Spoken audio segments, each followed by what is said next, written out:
రేవంత్ రెడ్డి గారు బ్రదర్ తిరుపతి రెడ్డి గారు క్లియర్ గా చెప్పారు ఫార్మా క్లాస్. ఆయన ఎవడు వార్డు మెంబరా, కౌన్సిలరా, ఎంపీటీసీయా, సర్పంచా? ఎవడు ఈ తిరుపతి రెడ్డి? రేవంత్ రెడ్డి అన్న కావడమే ఆయన క్వాలిఫికేషనా? ఆయన ఎవడు ప్రభుత్వ పాలసీ చెప్పడానికి? ఇది కుటుంబ పాలన కాదా? ఇది అసలు ఏ రకమైన దౌర్జన్యం, ఏ రకమైన వాతావరణం ఇది?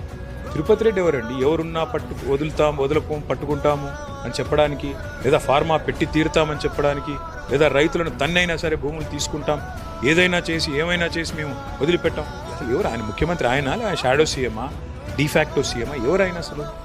నేనేమంటున్నా అంటే అల్టిమేట్గా ఇవాళ రేవంత్ రెడ్డి గారి పరిపాలన ఎట్లా ఉంది అంటే, ఆయన సర్కారు నడుపుతున్నాడో సర్కస్ నడుపుతున్నాడో ఎవరికి అర్థం కావట్లేదు. ఆయన ప్రభుత్వంలోని కలెక్టర్ గారేమో దాడి జరగలేదని చెప్తారు, ఆయన ప్రభుత్వంలోని ఎస్పీ గారేమో దాడి జరిగింది, కాన్స్పిరసీ ఉందని చెప్తారు.